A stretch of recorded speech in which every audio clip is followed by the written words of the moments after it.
This is not just noise. This is a space for stillness, for deep thoughts, and honest questions. It doesn't matter who you are now, it matters who you want to become. Let's begin.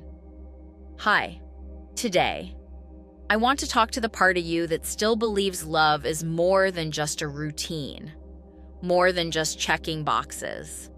This is for the ones who feel a quiet ache, who've shared life with people, but never felt truly seen.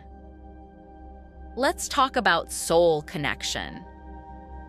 The kind of bond that doesn't just touch your heart, it speaks to your soul.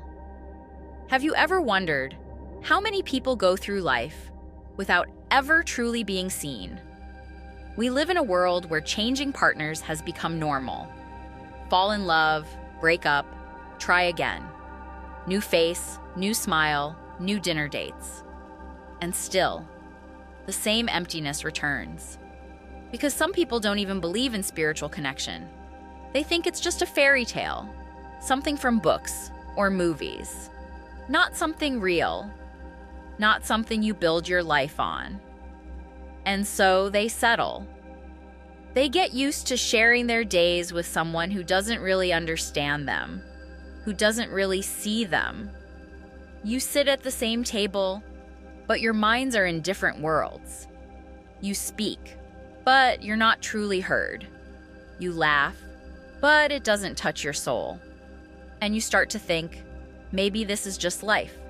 Maybe that's how relationships work, that it's okay to live like this. But it's not. Because when you finally meet your person, the one whose soul speaks the same language as yours, everything changes. You don't need to explain who you are. You don't need to perform. You don't need to pretend. You can be silent, and this person still hears you.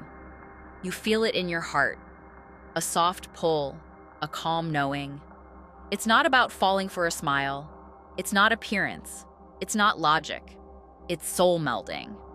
Like your two souls recognize each other from somewhere else and finally found their way back. You talk for hours, and it feels like minutes. You listen, truly listen, and feel deeply heard in return. That kind of connection is rare, and it's real. But most people never wait for it. They choose partners based on what seems right on paper, on pressure, on loneliness, on timing. And when the connection isn't real, what happens? Years pass. The house is quiet. The spark is gone. You feel more alone next to someone than you ever did by yourself. You come home, and instead of peace, you feel heaviness. Instead of joy, you feel like you're disappearing. And when there's no deep understanding between two people, there are fights, misunderstandings, divorce. Then comes the next relationship, and the next, trying to fill a space that can only be filled with real connection, not convenience. And in the middle of all this, children grow up watching people who don't love each other, who don't listen to each other. And they learn that this is what love looks like, that love means tension, or disrespect, or confusion. But what if, from the very beginning, we searched for something deeper? Not just a pretty face, not just someone who checks boxes, but a soul that matches ours, that wants what we want, that sees life in a similar way, that makes us feel understood. Then love wouldn't be so fragile. Marriage wouldn't feel like a cage. It would be a place of power, of peace, of growth. And the children who grow up in that home, they'd feel it. They'd see the warmth, the mutual respect, the softness in their parents' eyes. That kind of home builds a strong future, not just for you, but for generations after you. Because love isn't just a feeling, it's a foundation. So the next time someone says soul connection doesn't exist, smile gently. Because you know better.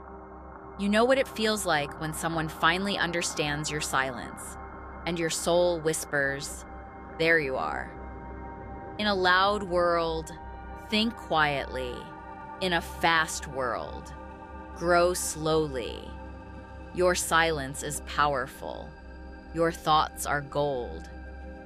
Until next time, stay deep.